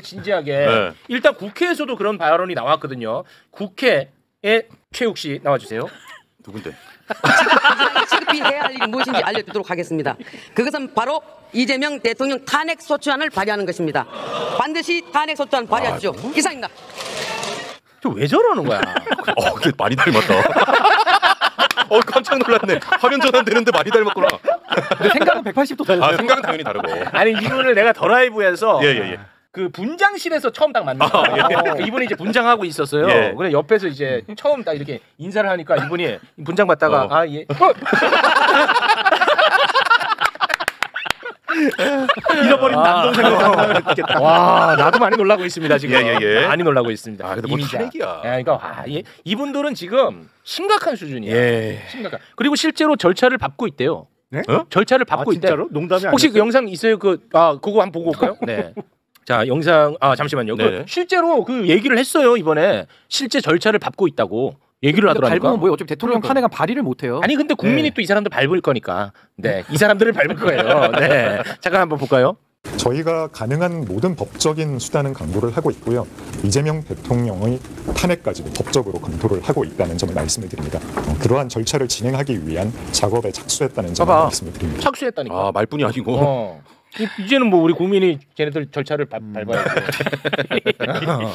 근데 지금 쟤네들이 상황이 몹시 안 좋습니다. 네. 일단은 국민의힘 의원 중에 특검 수사 대상자만 해도 많잖아요. 엄청 많아. 네. 한번 나열해 볼까요? 이렇게 많아. 일단은 한 사람은 꼴인 됐잖아. 네, 권성동. 현재 1대0. 요거는 이제 앞으로 요걸 해갖고 X표를 하나씩. 자 권성동의 X표. 이미 꼴인 된 사람. 꼴인 된 사람 이제 하나씩 저희가 구치소 X표. 인증을 해주시면 돼요. 저는 여기에서 매우 쉽지 않을 것 같은 게 저는 추경호입니다. 그렇죠. 추경호는 구속될 가능성이 저는 굉장히 높다고 봅니다. 꼴인. 네, 그리고 윤상현 높을 거로 보고요. 조지현 굉장히 높을 걸로 저는 보고 있습니다. 임종득 의원도. 임종득 쉽지 않죠. 그리고 이철규도 만만치 않아요. 아니 근데 다들 내란 특검만 지금 염두에 두고 말씀하시는 김성교 쉽지 않습니다. 그렇죠. 김성교 의원은 양평 고속도로 노선 지금 거의 지금 오고 있거든요. 김성교 쪽으로. 쉽지 않아. 그 명태균 쪽으로 가면 이제 윤상현 쉽지 않고 조은희 쉽지 않고 윤한홍 쉽지 않고요. 많이 걸려 있다. 그리고 이제 그 최상병 특검 관련해서는 주진우 쉽지 않고 임종득 쉽지 않고요. 아무튼 이런 상황이고 그리고 패스트트랙 관련해 가지고 이번에 구형 나지 않았습니까? 그것과 관련해서 의원직 상실 위기에 놓여 있는 이거는 특검이 아니고 패스트트랙권 관련해 가지고 의원직 상실 위기에 놓여 있는 의원들 한번 또 볼까요? 요렇게 나경원, 김정재, 이만희, 송원석, 윤한홍. 이제 벌금 500만 원 이상이면 상실됩니다. 그렇죠. 국회법 위반. 나경원은 쉽지 않아 보여. 이래저래. 그죠? 그렇죠. 네. 구형이 제일 세게 나왔잖아요. 그렇죠. 제일 세게 나왔죠. 그러니까 나경원 당시 원내대표가 징역 2년, 그리고 황교안 당시 당대표가 징역 1년 6월 나왔거든요. 네. 그러니까 물론 구형량이 뭐 선고 형량을 완전히 절대적으로 이렇게 영향을 끼치는 건 아닙니다만 일응의 그 기준은 되거든요. 참고해야 될 기준은 되기 때문에 통상 실무적으로는 구형량의 절반 정도 선고가 안 되면 절반 미만으로 선고가 되면 무조건 항소하는 게 실무 예거든요. 네. 그러니까 구형량이 아주 의미가 없지는 않아요. 네. 지금 뭐 댓글에서 야 신동욱 빠졌다 그러는데 신동욱은 아직 지금 수사 대상자로 오르진 않은 것 같은데 그래서 제가 넣을 수가 없었어요. 그때 그러니까 12월 3일 밤에 당시 추경호 원내대표하고 같이 국회 본관에 있었다는 거는 어느 정도 인정이 되는 것 같은데. 그렇습니다. 그러니까 혐의점은 있어요. 그렇죠. 그리고 저도 많이 다뤘죠. 근데 수사 대상자라고 제가 표현하는 게 조금 조심스러워서 저는 신동을 뺐지. 그렇죠. 그거는 뭐 피의자로 입건이 되거나 해야 그래서 수사 신동을 뺀 대상자로 거고요. 표현할 수 있겠죠. 그리고 원희룡 왜 뺐냐는데 원희룡 국회의원은 아니니까. 그래서 원희룡 뺐는 거니까 여러분께서 자꾸 저를 또 신동욱한테 뭐 받아 먹었냐고 하는데 그런 건 아닙니다. 뺐다고 이렇게 화를 지금 난리 났어요. 신동욱 왜 뺐냐고. 지금 아직까지는 그러니까 의심스럽고 내가 많이 얘기했잖아. 그리고 혐의점이 짙어요. 하지만 지금 수사 대상자라고 해가지고 넣기는 쉽지 않았습니다. 네. 유인촌도 의원이 아니고 유인촌. 다 나온다 한 명 한 명씩. 정진석 의원 아니다. 정진석 오늘 가능하면 포함됐으니까. 힘들어. 한 명 한 명 가능하면. 제가 뭐 바꾸고 빼고 뭐 이런 사람 아닙니다. 체육 신동욱이랑 한 편이냐? 식사도 같이 안 하시는 분인데. 식사 같이 안 합니다. 네. 또 이래놓고 또 어떤 사안에 대해서는 저 새끼는 피도 눈물도 없다, 의리도 없다. 저 새끼 뭐 너는 네 편 챙기지 않냐? 뭐 또 이렇게도 욕 먹고. 저렇게도 욕 먹고. 가장 마지막에 이름이 제일 많이 등장하는 의원은 이준석 의원입니다. 이준석. 이것도 명태균 이슈 수사면 위험하죠. 위험하죠. 근데 아직까지는 아니니까. 명태균 이슈 수사를 지금 안 하니까. 답답하죠. 누구보다도 제가 아시잖아요, 이준석. 이준석 때문에 지금 변호사비 나갔어요. 제가 그 얘기했잖아요. 이준석 의원을 이슈로 다루는 데는 두 군데밖에 없다. 그랬더니 막 댓글에 그 다음에 막 기회 있을 때마다 보내더라고. 한 군데 더 있다. 더 있어요? 사장 남천동에서 다른데. 그래요. 네. 거길 빼놨어요, 제가. 알겠습니다. 자, 우리 신인규 변호사는 여기서 마무리 짓고요. 우리 검사님은 계속 앉아 계셔야 됩니다. 신인규 변호사 대단히 고맙습니다. 예, 감사합니다. 예, 감사합니다. 자, 지금은 이제 내란 청산이잖아요. 우리 시대 과제가 중요합니다. 그런데 이 내란에 개입한 군인 이야기가 요새 많이 안 나옵니다. 그래서 이 부분을 좀 짧게 한번 다뤄볼까 합니다. 매불쇼에서 맹활약을 하고 있죠. 일요시사 오혁진 기자 박수로 맞이합니다. 고맙습니다. 네, 반갑습니다. 모시자마자 이런 말씀드려서 죄송합니다만 빨리 끝내야 됩니다. 죄송합니다. 죄송합니다. 자, 먼저 언론에 난 이야기부터 좀 잠깐 해볼까 합니다. 강호필 지작사령관 포스타. 그동안에 12.3 내란과는 본인은 아무런 관련이 없다고 엄청나게 목소리를 높여왔던 인물입니다. 자, 당시 국회에 나와서도 그런 주장을 했는데요. 한번 국회 영상 다시 보고 오겠습니다. 제 계급과 제 직책을 걸고 제 군생활에서 저의 개인적인 명예를 걸고 여기서 분명히 말씀드립니다. 12.3 비상계엄과 관련해서 전혀 저는 알지를 못했고 저희 지작사에게 임무를 줬거나 병력 출동 임무를 줬거나 어떤 임무든 역할을 하라고 저는 지시받은 사실이 없습니다. 자, 이렇게 얘기했죠. 당당하게. 그러니까 이렇게 보면은 야 진짜 억울하겠다. 많이 억울한가 보다 이렇게 생각되죠. 근데 이게 새빨간 거짓말일 가능성이 굉장히 높아요. 왜냐? 내란의 핵심 인물이 노상원이잖아. 노상원이지. 노상원이하고 전화 통화 엄청 많이 했죠. 노상원이하고 이거 대박 사건인데 이거 처음 들었죠? 못 들었어요. 이거 안 다루더라고. 이 대박 사건이거든. 계엄 석 달 전부터요.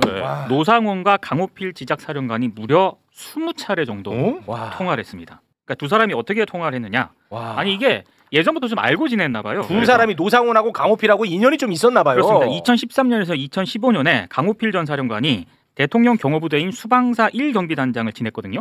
그때 청와대를 경호하는 군사관리관이 바로 노상원이었습니다. 그런 인연이 그래서 있었나 봐. 그때부터 서로 친했어요.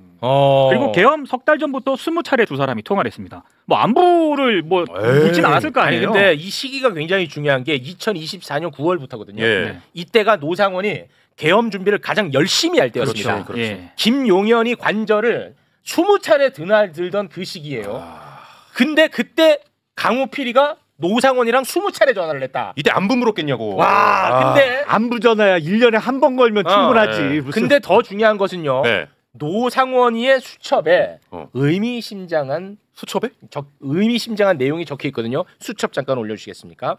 용인 역행사 방지 대책 강구. 굉장히 어렵죠 말이. 역행사? 자, 요거 설명합니다. 네. 용인이 뭐냐? 계속 띄워주세요. 용인은 지작사가 있는 지역이 용인입니다. 그렇죠. 그러니까 용인 대신 지작사 이렇게 표현하면 됩니다. 예. 역행사가 뭐냐? 역행사 뭐요? 계엄에 반대하는 세력. 그러니까 지작사는 계엄에 반대하는 세력에 대한 대책을 강구해야 된다라는 의미야. 야, 이게 노상원이 수첩에 적혀 있었어 실제로. 그러니 강호필이는 내란과 관련이 없다? 이것은 거짓말일 가능성이 높은데요. 네네. 여기에 대해서 오혁진 기자님이 설명을 해주시겠습니다. 저기 뭐 한겨레 그 보도 말씀하신 것 같은데 예. 제가 그 단독을 놓쳤거든요. 아, 왜 그랬어? 실망이야. 제가 기사를 30분 정도 늦게 썼습니다. 그래서요? 그리고 9월부터 12월이라고 하는데 그 전부터 연락했습니다. 아, 그렇습니까? 네. 그리고 제가 이제 노상원 저기 강호필 사령관이랑 친한 분들이랑 계속 연락 주고받으면서 육사 47기 장성분들한테 계속 다 연락을 돌렸는데 네. 작년 초에 김용현이 강호필한테 연락을 되게 많이 했어요. 그 극우 유튜브 링크 있잖아요. 네. 그거를 강호필 개인 폰으로 유튜브 링크를 계속 보내가지고 김용현이가 네 강호필한테 이거 갖고 좀 공부 좀 해놓고 있으라고. 그래서 그러니까 예를 들면은 부정선거 뭐 이런 거겠군요. 예 맞습니다. 네. 와. 그래서 이제 강호필 사령관이 그거 보면서 처음에 이제 무시하다가 한 5월달 정도부터 신원식 그때 당시 장관한테 연락을 해가지고 하소연을 했다고 해요. 왜 경호처장인데 군 인사 개입하고 나한테 개인적으로 연락하면서 이상한 거 보내면서 이런 거 공부하라고 하냐. 좀 장관님께서 조금 저기 김용현 차장 만나가지고 조금 이런 거 좀 안 하셨으면 좋겠다. 그렇게 하소연을 신원식 당시 장관한테 했던 사람들이 강호필 사령관만 있었던 건 아닙니다. 여인영 사령관도 당시에는 이제 계엄에 어느 정도 그거 안 됩니다라고 하면서 신원식 장관님한테도 좀 얘기를 했었고. 네. 처음에는 약간 신원식 쪽에 생각이 가까이 가 있었나요? 예, 맞습니다. 네. 그리고 이제 그 특검에서 강호필 사령관을 새벽 2시까지 조사했어요. 특검에서 강호필을 조사를 새벽 2시까지 안 했어요. 그러니까 제가 이제 그걸 어떻게 알았냐면 이제 15일 한 오후 한 4-5시 정도에 불러가지고 10시간 정도 조사를 했거든요. 근데 뭐 의원님 아시겠지만 참고인 신분인데 10시간 가까이 조사한 경우가 없습니다. 그거는 이제 특검에서 피의자 신분으로 전환될 가능성이 굉장히 높고 그다음에 한 번 더 부르겠다. 근데 아직은 네가 뭐 계엄에 가담한 물적 증거가 없기 때문에 참고인 신분을 일단 냅두는 건데 저도 좀 전방위적으로 좀 취재를 좀 해봤는데 다음날 아침에 이제 그 특검에 소위 말하는 제가 아는 분이 계셔가지고 건너서 그러니까 정보사에서도 또 참고인 조사를 받으신 분들한테 강호필 사령관이 어떻게 조사를 했고 특검에서 뭘 물어봤는지를 종합해서 제가 정리를 했어요. 근데 일단은 여인영 전 방첩사령관하고 계엄 직전까지 무슨 얘기를 나눴고 그다음에 국방부 인사기획관리과에서 직접적으로 지작사 쪽으로 연락이 온 적이 있는지 없는지 그리고 사전에 계엄을 알고 있었는지 김용현 전 국방부 장관 및 노상원 전 국군정보사령과의 관계는 어떻게 되는지 주로 이걸 물어봤습니다. 근데 이제 여기서 사전에 계엄을 알고 있었는지에 대해서 진술을 좀 되게 애매하게 했어요. 강호필 사령관이. 강호필이요? 아까는 굉장히 단호하게 했는데 특검에서는 좀 애매하게 했군요. 네. 뭐라고 했냐면 잠시만요. 강호필 사령관이 진술을 그때 천천히 하세요. 괜찮습니다. 이거 굉장히 중요합니다. 이거. 우리 그 김용남 검사님 이런 얘기 들으면 딴 데 방송 나가서 좀 하세요. 아니 중요한 얘기를 꼭 안 하시더라 보면. 어떤 얘기? 이런 얘기 강호필이 지금 처음 들었는데 뭘 알아야 뭐 지금 그러니까 좀 귀 기울여 들어달라는 거예요. 네. 강호필 사령관이 특검팀이 일단 새벽에 끝나기 직전에 했던 진술입니다. 일단 그 국방부 인사기획관리과 그 논란은 2차 계엄 그 논란하고 좀 연관이 좀 있는 것 같은데요. 연관급 장교들이 연락을 받았을지는 몰라도 내가 직접 연락받은 적은 없다. 보고받았나 보네. 네. 근데 이제 국회에서 증언했던 것처럼 계엄이 선포될지 알지 못했다. 계엄이 선포될지 알지 못했다는 거는 사전에 알고 있었는데 진짜 하겠어? 그런 거네. 그러네. 와 말이 굉장히 바뀐 거야. 뉘앙스가 굉장히 바뀌었는데요. 그리고 이제 여인영 전 사령관도 지난 9일에 특검에서 이렇게 진술했습니다. 강호필 전 사령관은 계엄을 인지하고 있었다는 게 보는 게 맞고 동참하지 않을 인물로 분류해서 확실하게 반대하긴 했다. 뭐라고 다시 한번 해보세요. 지금 여인영이가 특검팀에 지난 9일에 조사 특검에서 진술한 내용입니다. 네네. 강호필 전 사령관이 계엄을 인지하고 있었다고 보는 게 맞다. 동참하지 않을 인물로 분류된 사람이고 확실하게 반대했다. 그럼 계엄에 대해서 강호필이가 알고는 있었고 강호필이는 뭔가 좀 적극적으로 동참하려는 의지는 없었나 보네. 그래서 이제 여인영 핸드폰 메모를 보면요, 거기에 이제 그 노상원 수첩이랑은 조금 다른 내용이 나오는데 노상원은 수첩에다가 강호필을 이제 육군 참모총장으로 만들어야 된다라고 하면서 2차 계엄 준비 막 이런 시나리오를 좀 그려놨었거든요. 그래요? 네네네. 근데 이제 여인영이 자기 핸드폰에 메모했던 내용은 좀 다릅니다. 강호필은 계엄에 적극적으로 동참하지 않을 가능성이 높다라고 아예 그냥 적시를 해놨습니다. 그러면은 강호필이 여인영에게 했던 태도와 노상원에게 했던 태도가 다를 수도 있네요. 네, 다릅니다. 그게 요거 중요한 검사님 어떻습니까? 이 포인트. 아니 그러니까 이중적 자세를 보여줬을 가능성도 있네요. 그죠? 왜냐하면 정말로 여인영 전 사령관의 얘기대로 계엄에 반대할 게 분명했더라면 노상원이랑 그렇게 연락할 필요 없지. 수십 번 연락할 리가 없지. 역시 기본적으로. 검사님. 그러니까 노상원한테는 다른 태도를 보이면서 그랬던 것 같네. 외부적으로는 또 그럴 수도 있어요. 예를 들어서 아니 왜 이거 되게 중요해요. 이거 이 맥락은 내가 설명을 하고 가야 될 것 같아요. 노상원이를 수사 2단에 놓았던 이유가 있습니다. 그것은 여인영 견제용이에요. 그래서 노상원이를 수사 2단에 놓은 겁니다. 여인영이가 수사 1단인 거예요. 계엄이 되면 여인영이가 전두환이 되는 건데 워낙 막강한 힘을 갖게 되니까 김용현이가 이게 부담스러워서 노상원이를 둔 거예요.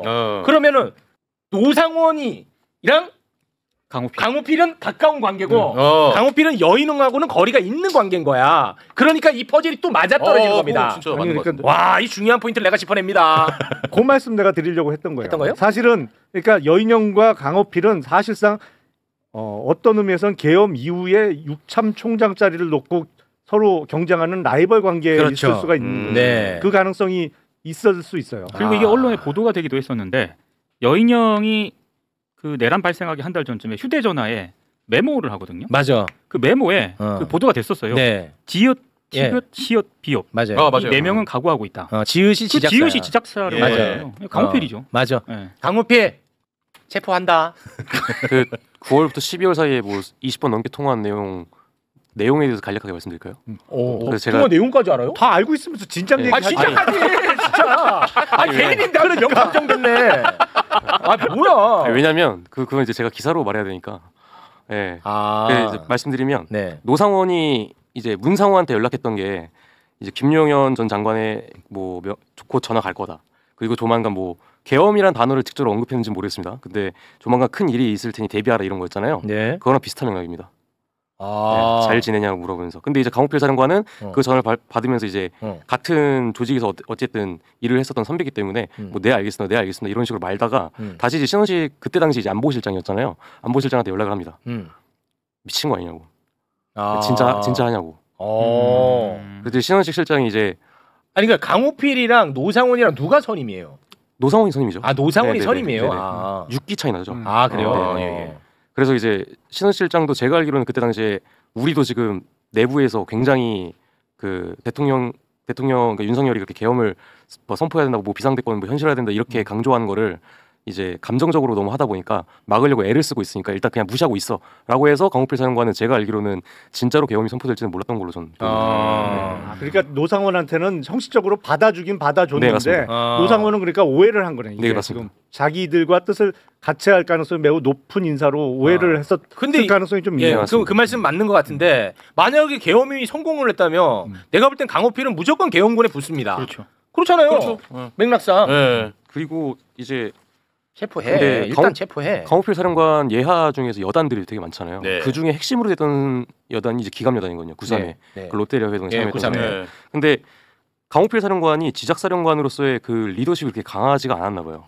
그 밑에 관리하던 장성들이 그 강호필 사령관한테 보고하지 않은 측면도 굉장히 좀 있습니다. 그렇습니까? 그래서 9.3의 여단장이 이제 계엄 이후에 새벽에 그 지작사 예하 부대에 전화를 돌립니다. 그래서 실제로 계엄사에서 지작사 예하 모 중령 대령들한테 전화를 돌려서 지금 출발할 수 있냐라고 연락을 해요. 강호필이? 아닙니다. 그 이제 강호필 사령관의 지작 사령부가 있으면 그 예하 여단들이 전화를 돌립니다. 그래서 강호필 사령관이 한 새벽 3시 정도에 보고를 받아요. 그래서 이제 대령들 이제 별들한테 보고를 받아가지고 이제 작전 중지명령을 내립니다. 강호필이? 네네. 그건 제가 체크했습니다. 그래요? 네네. 풀어줘. 뭐 체포해야 되는 거야? 풀어줘야 되는 거야? 야, 한쪽 팔만 수갑 채울게. 이거 애매하네. 어떤 게 진실이야? 좀 애매하다. 강호필이는 조금 애매하네. 약간 애매해. 그래서 약간 이쪽 저쪽 발을 다 담가보니까 애매하네. 붙었구나. 왔다. 그러니까 강호필이도 이게 지금 성공할지 안 할지 막 이런 게 좀 애매했나 보네. 본인도 그런 거 강호필이. 저도 강호필 사령관님 본인한테 좀 연락을 드리려고 했는데 사실 이게 어떻게 보면 국회에서 위증한 거잖아요. 그건 위증이야. 그건 위증입니다. 그건 확실히. 근데 지금 이제 어쨌든 내란 특검에서 그 플리바게닝 그 제안을 도입해가지고 강 사령관님을 한 번 더 부를 거래요. 근데 언제 부를지는 아직 정해지지 않았고.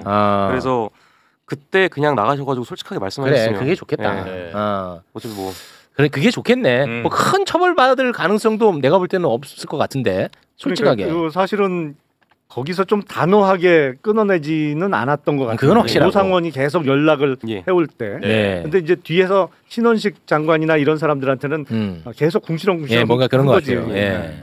그 정도 스탠스 같네요. 이 정도면은 플리바게닝에 기대할 필요가 있어 보입니다. 아니 그러니까 이걸 내란의 공범으로 우유하기는 어려워 보이는 거예요. 그 정도라면. 이 정도라면. 야, 근데 이제 안 좋게 말하면 내란 방조범이라고 표현할 수도 있는데. 내란 비겁범. 내란 겁쟁이범. 내란 기회주의범. 마지막에 차라리 낫다. 기회주의범. 괜찮아? 기회주의범. 내란 기회주의범. 뭐 너는 어디 뭐 심사위원이? 아니 너 무슨 뭐 이진숙이야? 나 뭐 방통위에서 나오셨어? 왜 나를 자꾸 모니터링해? 네, 알겠습니다. 자, 오늘도 약속을 어겼네요. 좀 많이 지났는데, 근데 오늘 굉장히 중요한 매불쇼만이 다뤘던 내용들이 많았던 것 같습니다. 그렇습니다. 오혁진 기자님, 이런 기사가 좀 많이 퍼져나갔으면 좋겠습니다. 앞으로도 저희가 계속 응원하도록 하겠습니다. 예, 조회수가 별로 안 나오더라고요, 기사가. 참 내용이 굉장히 좋은데 어쩔 수 없죠. 조금 그 기사를 좀 짧게 써보면 어떨까요? 저희 회사가 주간지여서 주간지라 좀 길어야 돼. 길거든. 그래서 진입장벽이 높아요. 읽기가 어렵지. 순간 움찔한다고. 이게 굉장히 길더라고. 움찔해요. 읽다가 중간에 포기하시더라고요. 주간지라 좀 아쉬움이 있네. 보통 이제 구치소에서 편지가 또 많이 와요. 구치소에서 노상원 지금 뭐 하고 있다 그런 편지도 오는데. 난 노상원 궁금한데. 그 지금 윤석열이 같이 있잖아요. 서울구치소에서.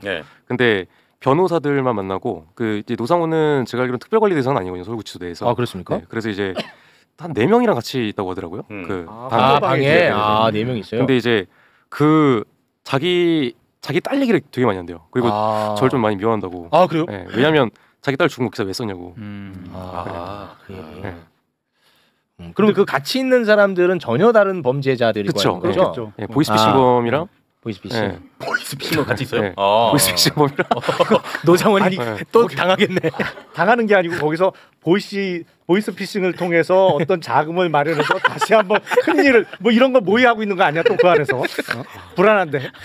또 누가 있대요? 이제 한 명은 또 이제 중소기업 사장님이었나? 저기 기업 또는 횡령하신 분. 횡령. 나머지 설마 방산업체는 아니죠? 그건 모르겠습니다. 근데 나머지 한 분은 아직 확인이 안 됐어요. 그래요? 야, 이 보이스피싱 그 상선이 있을 거 아닙니까? 그렇죠. 이 쿠데타 가르쳐 주는 거 아니야? 상선 먹을 수 있는 방법. 야, 그들끼리 또 모여지니까 갑자기 또 불안해지네. 네. 자, 세 분과는 여기서 마무리하시도록 하겠습니다. 함께해 주신 세 분 대단히 고맙습니다. 감사합니다.